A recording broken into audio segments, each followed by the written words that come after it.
जवळपास 7 वर्ष पूर्ण होण्याकरता लागतील, पण 3-4 वर्षांनी याचं बेनिफिट मिळणं एकेका एरियाला त्या ठिकाणी सुरू होईल. आणि म्हणून मला असं वाटतं की एक अत्यंत महत्त्वाचा प्रकल्प म्हणून हा प्रकल्प आपण त्या ठिकाणी केला आहे. आपल्याला कल्पना आहे की मागच्या काळामध्ये केंद्र सरकारकडनं विदर्भातले प्रकल्प पूर्ण करण्याकरता देशातली एकमेव कुठल्याही राज्याकरता केंद्र सरकारने स्वतंत्र योजना तयार केली नाही, पण आपण केंद्राकडनं स्वतंत्र योजना तयार करून घेतली आणि बळीराजा योजना त्याला नाव दिलं. याच्या अंतर्गत जवळपास विदर्भ, मराठवाडा आणि पश्चिम महाराष्ट्रातले 110 प्रकल्प आपण हातामध्ये घेतले.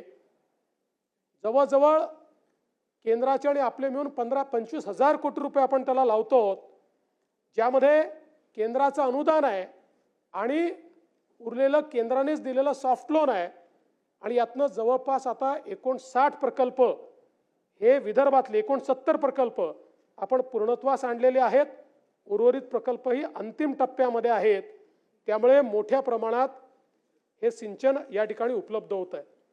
प्रधानमंत्री कृषी सिंचन योजनेच्या अंतर्गत केंद्र सरकारच्या माध्यमातून 7 प्रकल्प आपण पूर्ण करतो, ज्यामध्ये बावनथडी, खडकपूर्णा, डोंगरगाव पूर्ण, निम्न वर्धा, बेंबळा, निम्न पेढी लवकरच पूर्ण होईल अशा प्रकारची परिस्थिती आहे.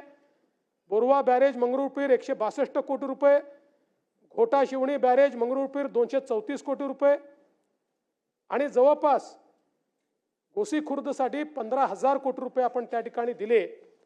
आणि आता जर नव्याने स्कोप आपण वाढवला नाही, तसं आता नानाभाऊंनी थोडा स्कोप वाढवण्याची देऊ. नानाभाऊ, तुम्ही जो स्कोप वाढवून मागितला तो वाढवू, पण ओरिजिनल आता जो स्कोप आहे या स्कोपचं काम हे आपण पुढच्या वर्षीपर्यंत संपवतो आहोत. त्यामुळे गोसी खुर्द प्रकल्प ज्याच्याबद्दल लोक म्हणायचे मारुतीच्या शेपटीसारखा संपतच नाही, ती परिस्थिती नाही. केंद्र सरकारने आणि राज्य सरकारने मोठ्या प्रमाणात गुंतवणूक केल्यामुळे जो काही आजचा आराखडा आहे तो आपण पूर्ण करणार आहोत. आता ज्या ॲडिशनल मागण्या येत आहेत, तुमच्याकडनं मागणी आली आहे, काही गडचिरोली जिल्ह्यातनं काही मागण्या आलेल्या आहेत, हा ॲडिशनल स्कोप त्याच्यात तयार होईल. आपल्याकडे पाणी आहे, त्याच्यामुळे त्याची अडचण नाही आहे. त्यामुळे तो एक ॲडिशनल स्कोप करून तेही काम आपण निश्चितपणे त्या ठिकाणी पूर्ण करणार आहोत. आणि हे करत असताना गोसेखुर्द प्रकल्पाच्या माध्यमातून प्रचंड मोठी त्या ठिकाणी जलपर्यटनाची संधी उपलब्ध झाली आहे. आपण